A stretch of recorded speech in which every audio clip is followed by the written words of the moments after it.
What's up, YouTube? Here's David DBEE, and welcome to Neverness to Everness. Yeah, I've been gone from YouTube for a while. Welcome back. Welcome with a new video.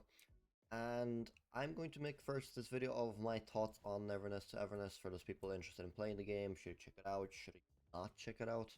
Should you wait? Or is the game a complete flop? So if you know me, I've been playing these type of games for many years. Particularly Wuthering Wave, Honkai Star Rail. Those are like probably my favorite games at the current moment, and I put hours and hours into the games. So Neverness to Everness is a GTA-ish inspired gacha game basically, and it's definitely worth playing. It's definitely worth playing even with the current version. So welcome to the city of Hedor, like you see right now. I'm a little bit into the game at the moment. I'm just progressing. I'm not as far as certain players, but I'm also not at the beginnings. I already have an apartment here in the high rise. What we're gonna do is I'm gonna just go into the town, and we're gonna basically be just driving around the city while I'm gonna be exploring it and talking about the game. So my initial thoughts when playing the game, uh, very positive. And I mean from the visuals of how the game looks, how the game feels, how it plays. There's no major technical issues so far that I've witnessed compared to other releases recently. For example, 7 Deadly Sins, where the game performance-wise was very poor. I'm specifically talking about PC. The world feels great. This feels like a very high budget gacha game for sure. It's run on a better engine as well, which means there's more potential, more things to do when it comes to actually visuals and optimizing the game. Uh, Cutscenes. There is so much more cutscenes than your traditional gacha games. So far, if any, which I haven't noticed, there is no black and white text, which you know I'm the biggest hater of. When I ever see a big gacha game, and part of the story is literally them saying like black text and using it as a tool, I just find it very lazy. Very lazy. There's not much of that here so far, which is good. What I'm going to quickly do is just lower my volume on OBS so we'll be able to focus on for the time being all the way to mine. Cool. Awesome. The driving, the combat feels smooth. There's nothing clunky. There's no glitches I experienced so far. There's nothing crazy from the perspective that it's game breaking, which is a big plus. The combat is very simplistic. It's very Genshin-like, reaction based, counters here and there. Uh, there's nothing difficult about this game. It is a mobile game at the end of the day. It's meant to be enjoyed and be kind of more casual based. The combat's fun, the combat's smooth. I haven't experienced late game yet, so I am unaware how the combat will progress when it comes to that.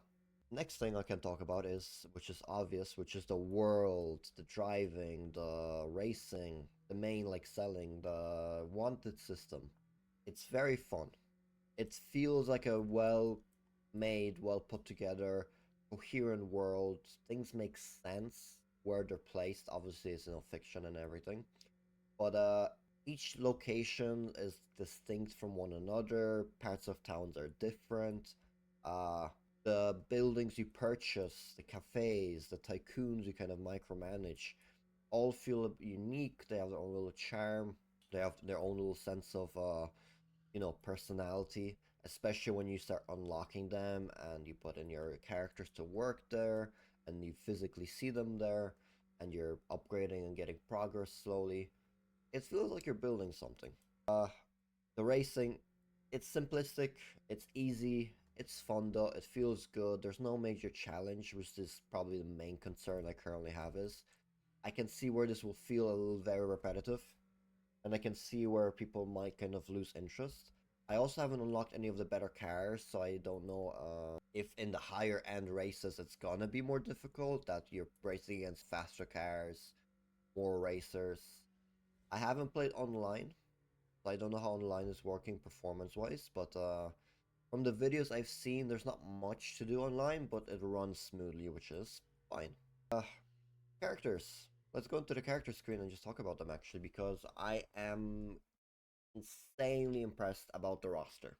Every character so far doesn't feel mundane. They feel like they have a personality. They feel impactful in some extent to the story, which I will also talk about in a second, the story in specific. But you're basically a kind of like an Esper hunter, however it's called in the story again. But the best way I can describe it is go around chasing different like, supernatural anomalies. You work basically under this kind of bureau or this shop, this antique place, and you're trying to figure out your memory. So each character, like you see, feels very well designed and very well put together. That's the current MC. This is the current banner character at the moment. But you see, attention to detail from different perspectives. That's Sakri over here, Adler over here. Very well designed characters, and all of them so far are very likable as well. At least I think so personally. Fadia's over here, then we have Baizhang, then we have Mint over here, that which is the poster girl for the game. Aurelia down a bit, Annalie over here. Annalie. Characters feel lively. They feel like they have a personality. The voice acting is very good for them as well, in my opinion. I like how you can meet them randomly across the world, how you can interact with them. There is systems in place basically that you can bond with them as well. You can invite them to hang out at different locations as well, which is pretty cool, which is something that we see for the first time on this bigger scale in a gacha game, which is pretty cool. Let's step out of here for a moment. Check out how the city looks from here, which is pretty neat. You see, it's running very nice with it. Moving on to the story, which is the first major, in my opinion, flop of this game, is the story just doesn't make sense. The story is all over the place. There's quests that feel like side quests, and there's a lot of side quests that feel like main quests as well. So far, the story is it feels very slice of life at moments. It feels also not too significant at moments as well, and at the moment, there's no overarching story in my opinion, apart from the fact that we've just chased down the quote unquote main villain for the moment, which we don't have really much information about. But it's basically you do, and it's you go from place to place and do different anomaly hunts. You kind of deal it like case by case, if that makes sense. The only thing is that you lost your memory. You lost your memory. You go to Antiku basically, start working for them. You're trying to kind of piece things together, and you're going case by case at the moment. Some of the storyline is a bit cheesy, a bit corny. Some of it is very repetitive day-to-day stuff. I really like when they introduce a supernatural in every bits of the story because that's the main selling point of the game. Like, game sometimes gives me off like, Tokyo Ghoul vibes a little bit because of how the game is structured. That's the best way I can describe it. And obviously, there's a huge reference because it's kind of how Tokyo Ghoul plotline also starts when Kaneki goes into literally Anteku as well, and is learning from all the senior members in a sense. But there's nothing that sticks for me with the story as well. You have the heist, you have the photo place part of the story. You have the uh, dating with Takedo, which again just feels like more of a side quest than anything, if I'm being honest with you. We have the fight with the actual main villain, the woman. I again forgot what her name is, where you go to that like field of flowers as well. It just doesn't feel together at the moment. Again, there's a lot of questions being asked, a lot of uncertainties, a lot of hooks, kind of cliffhangers, let's say. The game needs time to develop and the game needs the time to connect these dots, but it's currently just suffering. It feels like a bunch of slice of life episodes stuck together, and that's the best way I can describe it for the time being. It does make sense when you take it case by case. It doesn't so far, at least to me, feel like it has this massive overarching story, apart from trying to regain your memories, apart from trying to figure out what connects the villain to Daffodil, apart from, the individual stories as well at the current moment. Right, knock her over.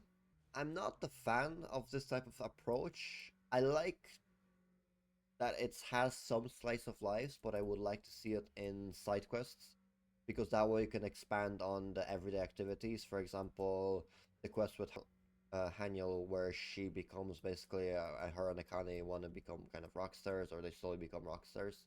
That was pretty cool, if I'm being honest with you, because it goes like a little progression, from like being incapable to like breaking through the barriers. Ooh, that was my first time getting a bit of lag actually. Oh damn, I never went to this carnival part. Oh shit, first time being here. That car is beeping. The game is in a 1.0 state basically, or it's just, you know, its first update, first release. Oh, I actually can't. Yeah, it's gonna be for later on. Wonder why I didn't ever go there. There's not much to do. In general, there is not much to do once. If you're a seasoned gacha player, you will get through the content very quickly. You will understand how the game works. There's nothing new, there's nothing innovative from that perspective. The gacha is the same like everywhere else. The character leveling is like everywhere else. They're just masking it under different systems, but all the core foundations and principles are the same, so you'll be able to progress where to put your resources. The game is not, it's a bit behind, I would say, compared to other games, when it comes to quality of life stuff. Uh, things, it does things better compared to other releases that they want, because a lot of gacha games are learning, because all the quality of life that Genshin, Wuwa, and HSR had to face, and they only add in later updates. New gacha games are adding them already because they've learned from their competitors' mistakes, for example. But there's a few small things missing here and there. Sometimes you can't entirely skip the cutscenes if you want. There is that little delay that it gives you basically. I understand it like has to load and whatever, but it's not like as smooth as HSR, for example. Sometimes when you're building characters, there's not too much in the game currently given as tools, apart from just telling you, oh, go here, do this, do that. I would like to see a little bit more recommendation, a little bit more of the breakdown of the statistics, maybe a rating system as well. I'm not in late game, so I don't know will this appear because I'm only just about level 30. So if I'm saying something and it is in the game, but I haven't just experienced it yet, that is why. If you look at that Taiku system, because this is like a big thing about the game, it's interesting because you have all these different hobbies, genres, however you want to call it, basically. And damn, you can see people who actually are on the leaderboard. Damn, people are already millionaires in this game. Damn. Uh, Properties is general investments, and you invest into the properties, and long term you get basically buffs and different kind of little perks that help you out. You can, for example, clear a wanted level. You can teleport to the property if you need, depending on the perk. You have the cafes, which are basically your main kind of money maker in a sense, because you can collect a bunch of earning, for example, upgrade your management, upgrade the different products you sell, and kind of build your empire this way.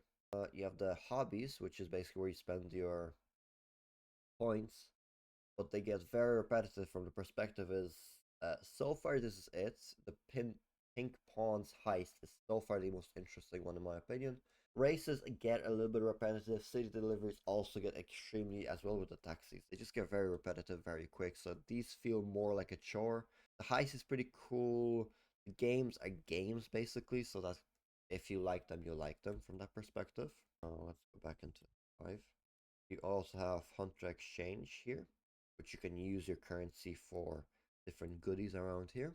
Talking about the actual gacha system, just on going on to a different topic actually. It's interesting how they did it. So the system is all the same, every single gacha game. Like you see, I'm saving my pulls, so you get a lot of pulls overall when playing the game. If you look into here and you press start and you want to pull for a character, it's just kind of like a game board, and you roll the dice, whatever you get, then you have the chance of getting something. At the end of the day, it's the same chances, like, you know, similar gacha games basically, as in you got your guarantees, your soft pity, and your guaranteed pity. There is no weapon banner, which is insane, which is very friendly for players, for player friendly. So you only worry about saving for the characters, which is cool. Materials, free pulls, what the game gives you. Uh, at the current moment, there is plenty. It's the launch of the game. They're gonna give you goodies. They're gonna give you things to play around with, basically. So you kind of stick to the game, claim them while you can. Make sure to take advantage of it and clear as much content as you can, because obviously that's where the bulk of the free goodies is. You actually have to play the game to get the rewards. We will see how the game goes, but at the current moment, from what they promise and what is kind of being shown, is the game is going to be looking to go in the right direction when it comes to this. And there shouldn't be much issues in pulling the characters as long as you just put in the time and actually grind the game. And I think this will cover my video for today, and just me just literally rambling around the game, telling you guys why I think good play the game. I'm hoping the game will stay in a positive state. If anything changes down the line, I will make a video about why the game went wrong, basically. So, hope you guys enjoyed the video. Let me know what you think of the game yourself, if you agree or disagree with anything I said. And I'll talk to you guys in the next video. Take care, goodbye.